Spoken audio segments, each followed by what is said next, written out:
사도행전 보시겠습니다. 사도행전 7장 2절부터 4절까지 읽겠습니다.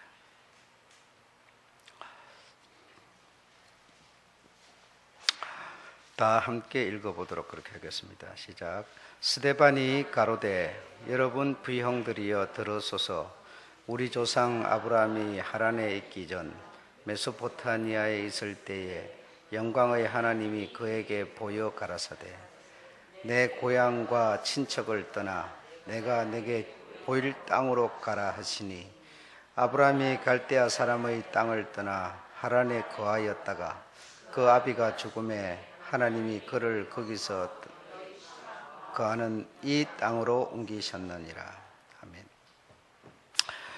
그리고 나서 아브라함 얘기가 쭉 나오지요. 쭉 나오면서 애굽에 내려가서 어떻게 지내고 한 그런 얘기를 스데반이 많은 사람 앞에서 하고 있습니다. 오늘은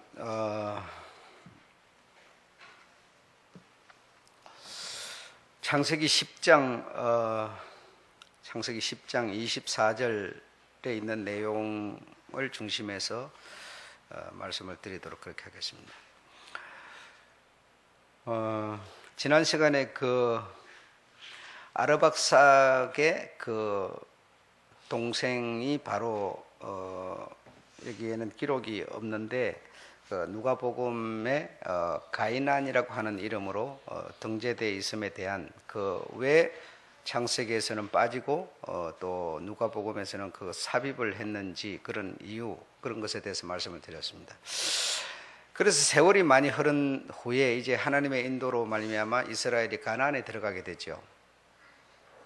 그러나 가나안에 들어갔지만 가나안 사람들이 섬기는 어떤 풍습, 어떤 그런 미신 이런 것에 미혹되면서 사실은 하나님의 인도로 들어갔지만 그 민족은 알다시피 남쪽 북쪽으로 나누어져 가지고 지내다가 결국은 북쪽 이스라엘은 또 아수르라고 하는 그 강대국의 BC 700년 730 몇 년도에 멸망당해버리고 또 남쪽 유다는 바벨론의 BC 562년인가에 또 멸망당해버리고 결국 이렇게 해서 다 망해버리게 되죠. 망해버렸는데 하나님께서 어떤 씨는 남겨야 되기 때문에 바벨론에 잡혀가 있는 유대 민족들에게 씨를 고국으로 돌아갈 수 있도록 바벨론의 고레스 왕을 하나님이 은혜를 직접 베푸시고 마음을 주어서 돌아가도록 이런 은혜를 베풀어 주셨죠. 왜 그래서 이 창세기에 이렇게 이름이 빠진 이름을 헬라어로 번역하면서 이 누가복음에 이름을 올렸는가 하면 당시 유대 민족이 히브리 민족이 사방으로 흩어졌습니다. 한 군데 모여 살지 못하고 온 디아스포라 온 세상으로 흩어져 살고 있기 때문에 그들에게 복음을 전할 수 있는 하나님의 말씀을 히브리가 가지고 있는 어떤 하나님에 대한 관계를 전하려면 헬라어로 이걸 번역할 수밖에 없었던 것이죠. 그래서 유대 학자들이 이 성경 히브리어로 되어 있는 이 성경을 번역을 헬라어로 하면서 다시 아르박삭의 아우 바로 가이난의 이름을 거기다 삽입한 이유는 조상의 부끄러움을 등재를 시키는 이유는 후손들에게 신앙을 전수하면서 후손들에게 뭔가 경각심을 불러일으켜야 되겠고 조상의 허물을 보면서 오늘 우리가 이렇게 흩어진 이유가 무엇이냐, 우리가 왜 흩어져 살고 있느냐, 우리가 왜 나라 잃어버린 이런 민족이 되었느냐라고 하는 어떤 그런 것을 후손들에게 가르치기 위해서 이렇게 가이난의 이름을 다시 조상의 부끄러운 실수를 성경 창세기에도 없는 역대기에도 없는 그 이름을 구태여 건져내어서 실어놓은 이유에 대해서 여러분에게 지난 시간에 말씀을 드렸죠. 자, 그래서 창세기 보게 되면 다시 이제 창세기로 넘어가게 되는데, 창세기 보게 되면 24절에 보게 되면 아르박삭은 셀라를 낳고 그래 되어 있습니다. 그렇죠? 아르박삭은 셀라를 낳고, 근데 이 아르박삭은 셀라를 낳은 것이 아니고 아르박삭 아래 가이난이 셀라를 낳았습니다. 그러니까 가이난의 이름을 완전히 뽑아버린 것이죠. 그래서 셀라는 아르박삭의 자손이 아니고 가이난의 아들이었습니다. 그래서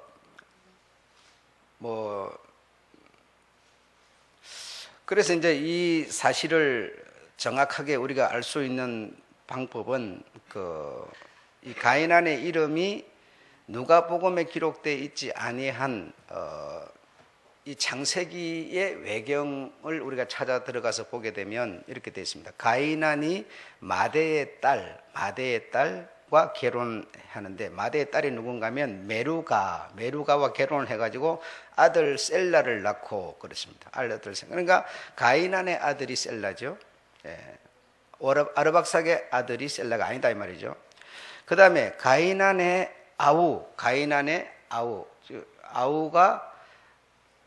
아우가 이름이 게세데인데 이 게세데가 가이난의 게세데가 에벨을 낳고 그렇게 됐습니다.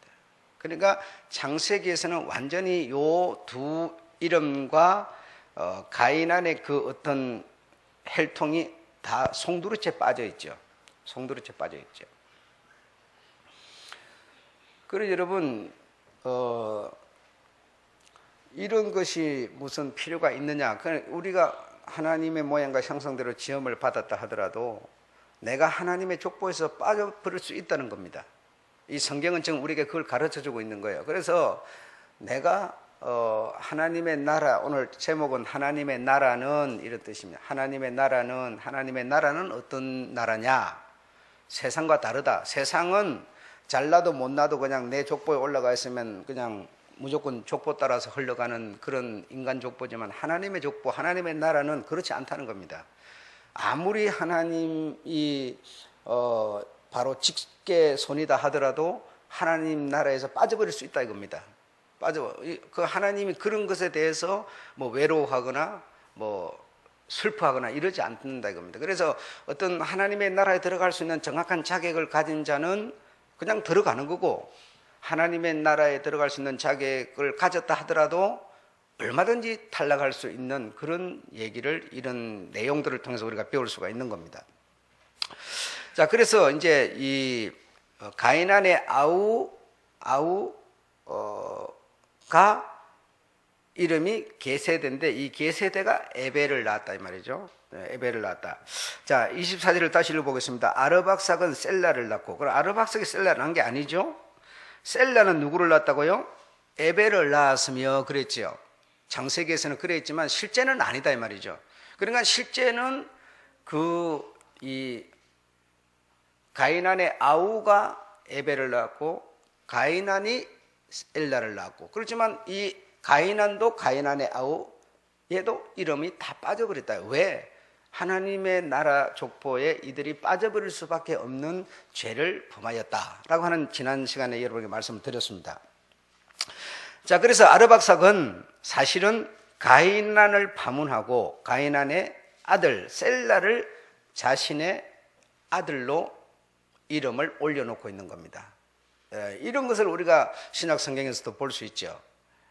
사실 내 아들아 이런 내용들이 많이 나오는데, 실제적으로 나오는데, 예수님의 그 형제들 중에 형제들이 여럿이가 있었습니다. 많이 있었지만 그들이 예수님의 어떤 족보를 장식하지 않습니다.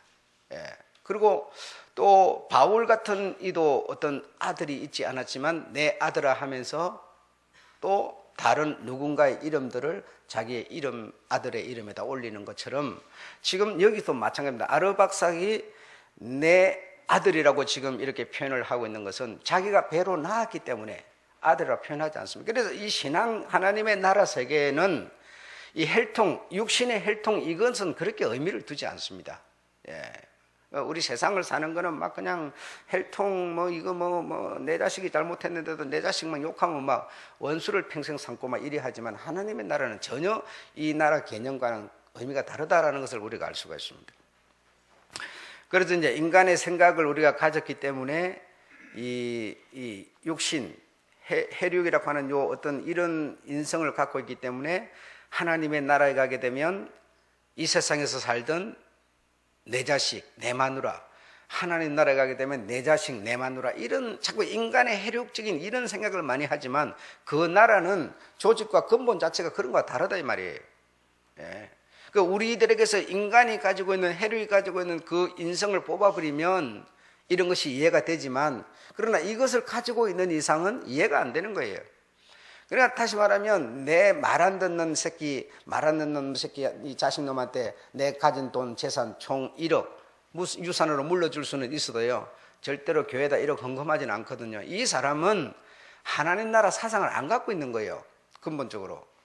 중요한 거는 여러분, 내가 하나님의 나라에 가서 소속이 되고 일원이 되고 가족이 되고 형제가 될 우리 주님과 형제가 될 우리들이 내가 어떤 지금 사상으로 바꾸어지느냐의 싸움인 것이지 하나님 나라 가서 우리가 무슨 그분과 살기를 했어요 뭐 했어요. 그럼 내가 이 땅에 혈육을 갖고 살고 있지만 내 장시 밑에 손이 쭉 있지만 이 손에게 내가 죽으면서 유산을 물려줄 수밖에 없는 세상 사람이 가진 사고방식을 갖고 있다면 하나님의 나라는 내 나라가 아닌 거예요. 예. 그래, 이 지금 사고방식이 우리가 지금 바꿔줘야 되니까 이거는 힘으로도 능으로도 안 된다는 얘기를 하는 거예요. 여러분. 우리가요, 이런 거, 여러분, 신앙생활 뭐 장로가 되고 목사가 되고 권사가 되고 무슨 집사가 되고 이래 해도 실제 신앙생활 하면서 우리가 어떤 줄 아세요? 주님 앞에 하는 거는요, 굉장히 인색하고 뭘 안 해야 될 걸 하는 것처럼 생각해요. 그러면서 막 가족한테 하는 이거는 막 절대적인 효도고 의무고 책임이고 막 이렇게 나가는데 이거는 정말 하나님 나라 소속의 얘기는 다른 얘기다. 이거는 무슨 말인지 이해하시겠습니까? 그래서 내가 사고방식, 이 어떤 가치관이 달라져야 되는 것이 이게 그냥 우리가 영적 거듭남이라는 것이지 어떤 뭐 일시적인 내 눈에 보이는 이걸 갖고 평가하거나 말하지는 않습니다. 예. 그러니까 우리가 세상을 살면서도 많이 느끼는 게 또 그런 부분이 비슷한 게 또 이해할 수 있는 게 또 뭔가 하면요. 이웃 사촌이 좋다 이런 말 있죠, 여러분. 그 이웃 사촌이 사실 멀리 사는 형제보다 훨씬 나은 겁니다. 예, 항상 보고 대화하고 만나고 훨씬 나은 것이지 멀리 사는 1년에 한 번 정도 보는 그 친족이 그렇게 가까이 사는 혈육이 아닌 이웃보다 더 낫지 못하다. 예, 실제적으로 이건 사실인데 그러나 사실로 여기지 않습니다. 혈육에 많은 관심이 있는 사람은 이웃 사촌이 좋을 수가 있나요? 1년에 한 번 만나도 가족이 좋은 거, 혈육이 좋은 거, 내 새끼가 좋은 거 이렇게 되는 거예요. 그러니까 이건 정말 누가 뭐라고 그래서 되는 문제는 아니다 이겁니다, 여러분. 이건 어떤 힘으로 되는 문제는 아니다는 거예요. 예. 그래서 우리들의 심성 속에서 하나님 나라의 어떤 손이 될 수 있는 그 인품을 우리가 갖춰야 되는 것이지 무슨 뭐 이걸 애를 쓴다고 되는 문제가 아니에요. 예. 단번에 어떤 주사를 이렇게 뭐 마취 주사처럼 쫙 놔버린다고 되는 문제도 아니다. 이거는 절대적으로 하나님의 나라를 우리가 유업으로 받는 것은 그런 것이라는 거예요. 그러니까 여러분 여기서 벌써 장세기지만 아르박삭의 얘기 나온 장세기지만 장세기 때 벌써 이 무슨 복음을 들었습니까요? 그런 것도 아닌데도 불구하고 아르박삭은 어떻습니까? 지 동생의 아들을 자신의 무엇으로 후계자로 삼는 얘기를 하는 거예요. 이게 뭐냐? 성경에 실릴 수 있는 아르박삭이었죠. 이 성경에 나와 있는 이 족보는 즉 하나님의 족보. 이 족보를 거슬러 쭉 올라가 보면 누가 나와요? 하나님이 나오는 거 아니에요. 그럼 여기 나와 있는 이름들은 하나님의 족보라는 얘기 아닙니까? 그러면 아르박삭은 자기가 낳은 자식이 있었는지 없었는지는 몰라요. 그러나 있었을 거예요. 없을 리가 있습니까? 있었지만 그러나 자기 낳은 자식이 아니라 자기 동생의 아들을 셀라를 자기의 후계자로 삼는 이런 얘기는 다시 말하면 어떤 육신의 혈육 이런 어떤 사고방식을 가지지 않았다라고 하는 그래서 아르박삭의 그 인품이나 믿음이나 신앙이 이 성경에 이름을 실어 놓을 수 있는 자격이었다. 예, 대단한 겁니다, 여러분. 이거는. 예. 자기의 후계를 여러분 자기 자식한테 안 주고 그것도 동생도 어떤 동생이에요?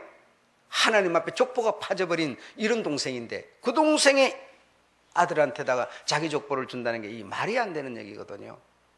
예. 이런 얘기를 우리가 듣고 보면 오늘날 교회를 목회하는 목사가 그 자기가 개척해가지고 성도 모으고 막 그냥 교회 탄탄하게 만들어 놓은 게 아까워가지고, 그렇죠? 누구한테 줍니까? 자식한테 주잖아요. 세습을 하잖아요. 그게 사회에 얼마나 모순이 되고 있습니까? 정말 이 교회를 지켜나갈 수 있는, 이 교회를 위해서 헌신, 다시 말해 교회 하나님의 나라를 위해서 헌신할 수 있는 이런 자에게 이걸 정말 물려줄 수 있는 이런 목사가 과연 얼마나 있겠느냐 이겁니다. 예, 다시 말해 이거는 사고방식의 문제고 인간 가치관의 문제인 것이지 해력으로 논하는 문제가 아니다 이것은. 여러분 무슨 말인지 이해하시겠죠? 예, 하나님 나라는 최소한 그런 나라라는 겁니다. 자, 그 다음에 두 번째로 또 이 셀라가 이제 아르박삭의 후계자가 되었잖아요. 오늘 이 장세기를 보니까, 자, 셀라가 아르박삭의 셀라를 낳고, 그래, 셀라를 통해서 이 족보를 따라서 누가 나오냐면 예수 그리스도의 세계가 나오는 거니까요. 나오는 거니까. 자, 그러면 셀라는 에벨을 낳았으며, 지금 그렇게 되어 있잖아요. 셀라는 에벨을 낳았고, 근데 에벨을 누가 낳았느냐? 셀라가 낳은 게 아니다 이거죠. 예, 가인안에 아우가 아들을 낳았는데 에벨을 낳았단 말이죠. 그러니까 진짜 부모 이름은 싹 빼버리고 이 정말 원수의 자식을 이 셀라의 후계자로 또 에벨을 삼았으니 정말 이 족보야말로 우스꽝스러운 족보지만 하나님의 나라는 최소한 이런 사고방식과 원수를 뭡니까? 우리 주님이 신약에 오실 때는 뭐라고? 원수를 사랑하라. 말로만 하신 분입니까? 말로만 아니라 실제로 이렇게 하셨잖아요 말이에요. 우리 같으면 이렇게 하겠나? 절대로 못하죠. 그렇잖아요. 네. 정말 하나님은 말만 하시는 분이 아니셨어요. 예. 창세기, 예수님이 와가지고 그때서 그런 게 아니라 이미 태초부터 하나님은 그런 모든 정서로 당신의 그 나라를 이끌고 계셨다라는 겁니다. 예, 그러니까 우리가 그런 정서, 그런 감정, 그런 사고방식을 우리가 갖추어야만 우리가 그 나라의 가족이 되고 형성을 이룰 수가 있는 것이다. 그래서 실제적으로 천하 앞서도 내가 낳은 자식이 가장 귀합니다. 그죠? 내가 낳은 자식이 가장 귀하지만 정말 내 자식만큼 저 자식을 같이 더는 아니더라도 최소한 가치는 생각할 수 있는 이런 우리가 되셔야 됩니다. 예, 참 오늘날 여러분 드라마를 보든지 영화를 보든지 민족사를 보든지 간에 여러분 전부 내 거, 내 자식 이것으로 정신이 없습니다. 예, 남의 자식은 눈에 들어오지도 않아요. 아무리 잘해도 잘한다 하지도 않아요. 내 자식 뺏기는 눈에 보이는 게 없는 거예요. 이거는 세상을 살아가는 데는 그 어떤 능력으로 살 수 있지만 하나님의 나라는 얻지 못합니다. 예. 어쩔 수가 없는 거예요. 그래서 이제 셀라의 후계자를 사실은 가인안의 아우 에벨을 통해서 또 셀라는 후계자를 삼는다. 자, 그러니 여러분 아르박삭이 그런 위대한 인물이다 보니까 이 셀라도 자기 아버지가 아닌 할아버지가 한 그 행동을 당신도 직접 이 셀라도 했다. 이걸 얼마나 대단한 이 혈통인지, 그 혈통에서, 그 대단한 혈통에서 결국은 아브라함이 오늘 우리가 읽은 본문에 아브라함이 나오는 겁니다. 그 아브라함이 우스꽝스러운 사람이 아니에요. 그래서 그 조상이 대단한 사람이었어요. 예, 대단한 사람이에요. 그러니까 우리는 아브라함이 믿음의 조상, 그러니까 아브라함 하지만 아브라함이 어떻게 해서 발생했는지를 알아야 돼.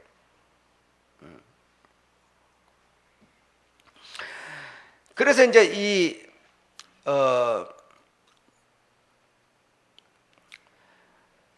에벨이 이제 그 후계자, 이 셀라의 후계자가 다시 되는 것이죠. 그래서 셀라 자신에게는 아들이 없어서 그랬는지 부모의 실수 때문에 뭐 이렇게 됐는지 그건 알 수 없어요. 그러나 어쨌든 그렇게 됐습니다. 그래서 이제 이 에벨이 자식을 낳았는데 누구를 낳느냐면 벨렉이라는 자를 낳게 되는 거예요. 벨렉을 낳게 되고 벨렉의 아우 또 누구를 낳았어요? 욕단을 낳게 되는 겁니다. 그때 아우 욕단과 형 벨렉이 이제는 나누어지는 거예요. 욕단의 큰 민족 그리고 이 벨렉의 큰 민족, 이 두 민족으로 이 욕단은 아우고 벨렉은 형, 장자예요. 그래서 어차피 이 하나님의 계보는 장자를 통해서 흘러가는 거기 때문에 여기서 욕단의 모든 족보는 여기에 나와 있는 이 욕단은 하면서 쭉 26절에 쭉 나오지만 여기서 나오고 이름을 왜냐 이 거쳐버립니다. 이 사람은 볼장이 없는 별 볼 일 없는 사람 이런 뜻이 아니고 하나님의 계보는 장자를 통해서 흘러내려가다 보니까 벨렉의 계통을 쭉 이어놨을 뿐이죠. 그래서 이 벨렉이라고 하는 이름의 뜻이 뭐냐면 건너뛰다 이런 뜻이에요. 건너뛰다. 그러니까 이 말이 뭐냐면 자기가 지금 후계자가 되는 것이 사실 알고 보니까 건너뛰어버린 거예요. 자기가 후계자가 될 수 없는데 건너뛰어 버려서 자기가 후계자가 된 거거든요. 그래서 자기 이름을 아비가 지을 때 건너뛰다라고 하는 이름을 지은 겁니다. 벨렉이라고 이름을 지은 것이죠. 자, 그렇게 됐어요. 그래서 이제 이 벨렉도 이제 아브라함을 낳는 족보로 쭉 이어져 갑니다. 그래서 이제 셈의 후계를 보게 되면 이제 11장 10절에 보게 되면 셈의 후예는 이러하니라. 셈은 100세 홍수 2년에 뭐 아르박삭을 낳았고 아르박삭만 낳았습니까? 그 외에 얼마든지 있죠. 그러면 이제 하나님의 세계가 그렇게 흘러가 버린. 아르박삭은 셀라를 낳고 셀라를 낳지 않았죠. 또 셀라는 에벨을 낳고 에벨은 누구를 낳다? 벨렉을 낳고 벨렉을 낳은 후에 또 얼마 지나다가 벨렉이 르우를 낳고 스룩을 낳고 나홀을 낳고 데라를 낳고 아브라함을 낳고 이렇게 연결되는 거 아닙니까? 그러니까 실제적으로 하나님의 나라 세계는 어떤 혈통순이 아니었다라고 하는 것을 우리가 여기서도 이해를 할 수가 있습니다. 자, 그래서 어쨌든 이 에벨이 참 또 대단한 사람이었어요. 이 에벨이 이제 그 당시에 이제 했던 일이 무엇인가 하면 장자의 나라를 세우자. 장자의 나라를 세우자. 우리 장자들이 지금 아우들에게 지금 큰 이런 어떤 권한과 권위를 다 뺏겨버렸는데 이 장자의 나라를 세우자 해가지고 셈의 모든 형제들을 규합을 해서 뭘 했느냐면 강복운동을 일으켰어요. 강복운동을 일으켜서 유브라데 강 상류 발리 강변에 하란 지방에다가 에볼라 왕국을 세웁니다. 에볼라 왕국. 에볼라가 에벨의 이름을 따서 에볼라 왕국이 된 겁니다. 그래서 그 상류 하란 지방에다가 에볼라 왕국을 세웠는데 이 에볼라 왕국이 오래 가지 못하고 무력으로 얻은 이 장자의 나라가 오래 가지 못하고 가나안의 장자 시돈과 헷 족속에게 금방 망해버렸습니다. 그래서 망해가지고 이 장자의 나라 에볼라 민족이 에볼라 왕국이 나그네 신세가 됐어요. 그래서 떠도는 나그네 다 뺏겼으니까 뭐 살아남으려면 떠돌 수밖에 더 있겠습니까? 그래서 이 떠도는 이런 사람이 됐는데, 근데 이 에벨의 이름을 따서 에볼라 왕국이 된 이곳에서 하루비라고 하는 민족이 발생하게 됩니다.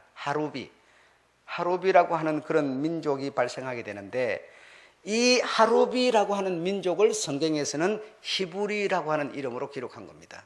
그러니까 히브리 민족이 뭐냐?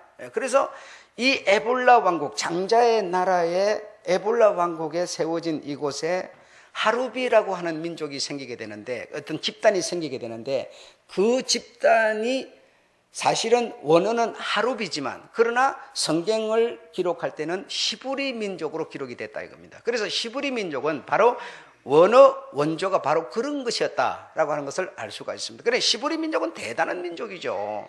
예. 그래서 히브리라고 하는 뜻이 뭐냐? 강 건너편에 사는 사람, 강 건너편에 사는 사람. 그래서 그걸 강 건너편에 산다니까 뭐 강을 두고 이쪽 저쪽을 말하는 거냐? 그런 뜻이 아니에요. 이 세상에 적을 둔 사람이 아니라는 겁니다. 강 건너편. 다시 말하면 강 건너에 뜻을 둔 사람. 나그네. 아시겠습니까? 이 세상이 아니고 이 세상은 나그네고 우리는 강 저편에 사는 사람. 요단강 건너편. 그 무슨 얘기입니까? 요단강인데 그쪽 가나안이고 이쪽은 뭐 이런 얘기가 아니에요. 요단강 건너는 어디입니까? 천국을 말하는 거죠. 그래서 강 건너편 사람. 강 건너편을 사모하는 사람, 예, 즉 히브리 민족이라는 겁니다. 그리고 하룹이라고 하는 이들은 지금 장자의 나라를 만들었는데 저기 가게 되면 뭐 쫓기지도 않고 그들과 함께 어울려 잘 살 수 있는데, 그러나 이 유브라데 강을 두고 저쪽에 가면 얼마든지 뭐 이렇게 내만 굽히면 잘 살 수 있는데 그걸 거부하고 여기서 저들이 무력으로 침투하면은 죽는 한이 있더라도 여기서 강 이편에서 뜻을 저들과는 함께 하지 않는 이런 민족이라는 겁니다. 이런 민족. 그래, 이런 민족을 히브리 민족. 예, 히브리 민족은 그래서 나그네 정신을 가진 강 건너편 사람들, 이런 뜻입니다. 그래서 히브리 민족이 거기서 시작된 것이다 라고 하는 것을 우리가 알 수가 있습니다. 자, 그래서 에벨이 아들을 낳고 나눔이라고 하는 뜻을 가진 벨렉. 그래서 아우와 형이 나누어지는, 그때 오늘 본문에 보니 히브리서 창세기 10장 25절에 보니까 그때 아우와 형이 뭐하더라? 나누어지더라. 그래서 나눔이라고 하는 이름으로 이 벨렉이라고 이름을 지었다 이겁니다. 자, 여러분, 자, 여기서 마지막으로 여러분, 이제 에벨 왕국은 이 해쪽 속으로 말미암아 다시 망해서 나그네 신세가 됐는데, 왜 하나님께서 이토록 어렵게 힘들게 장자의 나라 셈의 나라를 저 하란 지방에다 세웠는데, 왜 하나님께서 장자는 바로 하나님을 대신하는 그런 역할을 하는 건데 장자의 나라를 세웠는데도 지키지 않았을까? 보호하지 않았을까? 이걸 생각해 봐야 됩니다. 왜 그들이 망하는 것을 기어이 그냥 보고 내버려 뒀을까? 예. 하나님의 나라는 지금 처음에 이 니무롯에게 망할 때도 왜 망했는가 하면 장자가 장자 일을 하지 않았기 때문에 망했습니다. 장자는 하나님의 대리자로서, 대신 역할을 하는 자로서 아우를 돌보고 아우를 교육하고 아우를 보살피는, 그리고 아우에게 하나님의 말씀을 가르치고 전하는 이런 전체적인 책임을 가진 이 형이 산중에서 살면서 동생들이 저 벌판에 내려가 사는 것이 그만 부러워져 버렸어요. 부러워서 형이 해야 되는 책임을 버려버렸기 때문에 하나님이 보호의 손길을 거두니까 어떻게 되죠? 동생에게 수모를 당했던 겁니다. 원인은 바로 그거지 동생이 나빠서가 아니었습니다. 하나님이 손을 놔버리니까, 그들이 해야 하는 책임을 놔버리니까 그렇게 됐던 겁니다. 이와 마찬가지로 하나님의 나라 에볼라를 이 장자들이 다시 만들었는데 왜 이들을 지키지 않고 보호하지 않고 그냥 하나님이 또 손을 놓느냐, 지키지 않느냐? 그 이유는 하나님의 나라는 창이나 칼로 무력으로 쟁취하는 그런 것으로 쟁취해서 세워지는 나라가 아니라는 겁니다. 예. 그래서 이 셈의 후손, 이 에벨이라고 하는 자로 말미암아 셈계의 그 흩어진 자들을 모아가지고 왕국을 다시 세우지만, 무력으로 다시 세우지만, 무력으로 세운 이 나라를 하나님 쪽에서 보면 아무 의미가 없다는 얘기예요. 의미가 없다는 얘기예요. 그래서 하나님의 나라는 어떻게 세워져야 되느냐? 하나님의 마음과 하나님의 정신으로 세워져야 돼요. 그 하나님의 마음과 정신이 뭔데? 주님의 말씀을 통해서 우리는 알 수밖에 없어요. 주님의 말씀을 보니까 베드로가 지금 예수를 잡으러 온 그 병사들을 귀때기로 확 잘라버렸어요. 칼 가지고. 그러니까 주님이 뭐라고 그럽니까? 칼 쓰지 말아라. 내가 지금 12영도 더 되는 천사 불러서 이들을 한 방에 보내버릴 수 있다 이거야. 그러나 나 그리 하지 않는다. 왜? 칼로 세운 나라는 칼로 망해버린다는 거예요. 그래서 칼을 집에 꽂으라 그러잖아요. 이런 것처럼 하나님의 나라, 훼손된 나라를 세우는 이거는 무력으로 얻는 나라가 아니라는 겁니다. 하나님이 힘이 없어서 지금 못 세우고 있는 줄 압니까? 그렇잖아요. 우리의 인간성을 바꿔야 되기 때문에 인간성을 바꾸는 건 하루아침에 되는 일이 아니라는 거예요. 여러분, 무슨 주사 한 방 놔준다고 되는 게 아니라니까요. 우리가 목사가 되고 이랬는데 목사 속에 보니까 뭐죠? 하나님이 아닌 생각들이 꽉 들고 차 있는데, 수십 년을 신앙생활을 했는데도 꽉 차 있는데, 이걸 여러분 주사 한 방 놔준다고 없어집니까요? 그렇지 않아요. 그래서 끊임없는 기도와 말씀과 어떤 고난과 이런 여러 가지를 통해서 우리가 맷돌처럼, 조약돌처럼 세상의 풍파에 시달리면서 조금씩 깎아져 가지고 하나님이 진주를 얻어내는 것이에요. 그렇기 때문에 세월이 갈 뿐이죠. 가는데도 안 만들어지는 사람은 어쩔 수 없지만, 그래서 우리는 한 방에 무슨 기적을 찾고 막 기도해가지고 응답을 받고, 응답 받으면 응답일 뿐이지 여러분, 그게 내 인격을 만들어내지는 않아요. 여러분, 내가 병에서 치료받으면 여러분 기분 좋지요. 좋지만 그 병 낫고 나면 병 낫던 어제를 생각합니까? 지금 당장 좋은 것밖에 몰라요. 내 인격을 바꾸지는 못해요. 여러분, 비바람을 맞으면서 가난을 경험하면서 고통을 당하면서 끊임없는 환난과 풍파를 겪으면서 인내, 그러니까 계시록에 가게 되면 뭐라고 합니까? 신앙은 여기에 있나니 인내라고 그랬어요. 인내를 통해서 그 고통을 계속 감내해 나가면서 우리의 인격은 만들어지는 겁니다. 여기서 신앙이라는 것이 나오는 것이지, 무슨 기도했더니 응답받았고, 응답은 응답일 뿐이죠. 그것의 응답이지 이게 내 신앙은 아니에요. 여러분, 그래서 하나님의 입장에서 보게 되면 네가 지금 쟁탈한 그 나라는, 내 쪽에서 보면 너는 그 왕국을 세웠다고 좋아하지만 내 쪽에서 보면 내 나라는 아니다는 거예요. 내 나라는 의와 평강이라고 그랬어요. 의와 평강으로 얻어지는 나라지 무력으로 얻어지는 나라가 아니라는 겁니다. 그래서 에볼라 왕국을 하나님은 지킬 필요가 없었던 거예요.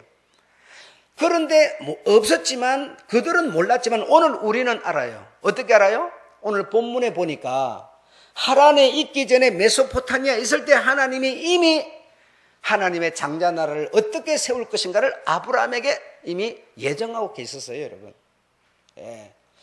아브라함은 무력으로 얻은 게 없어요. 하나님께서 야, 네 그 아비 부모, 네 아비들이 누구냐, 친척이 누구냐, 무력으로 쟁취한 사람들 아니냐, 너는 거기서 떠나라는 거예요. 내가 지시하는 대로 가라는 겁니다. 그래서 하나님의 나라는 의와 평강으로 얻어지는 나라이기 때문에 에볼라를 지킬 필요가 하나님께서는 없었다는 겁니다.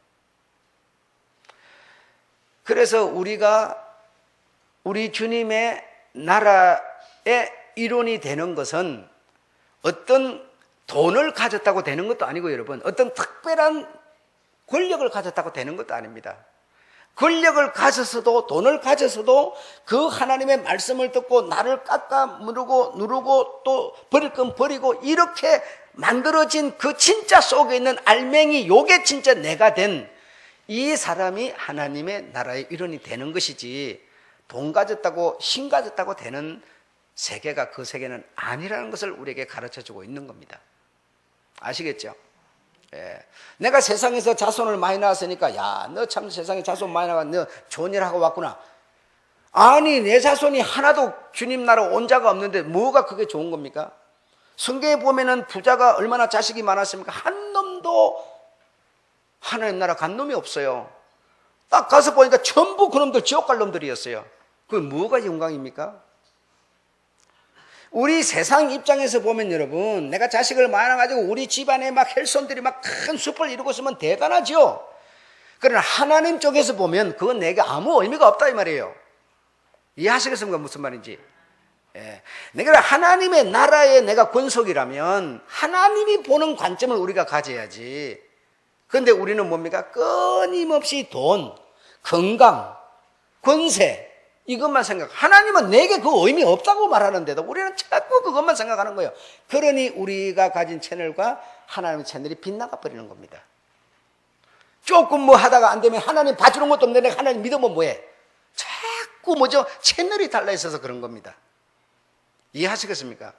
내가 아무리 힘들고 어렵더라도 그 어려움을 내가 믿음으로 다 견뎌 나가고 이겨 나가고 그 신앙을 위해서 믿음을 위해서 인간적인 욕심을 포기하고 버리고 부인할 건 부인하고 이래 가면서 우리 주님 나라로 한 걸음 한 걸음 가는 그러면서 인격이 만들어지는 그런 것이 바로 주님의 가족이고 주님의 제자들인 것이죠. 이해하시겠죠? 예, 하나님의 나라는 의와 평강으로 얻는 나라고 권력과 무력으로 얻는 나라가 아니라는 것을 오늘 우리 이 시간에 우리가 배우는 겁니다. 아셨죠? 이 세상이 보는 의미와 우리 믿음으로 바라보는 의미는 정말 이렇게 크게 다르고 있다. 이런 것을 여러분이 이해하시고 배우신 줄로 믿습니다. 예, 마치겠습니다.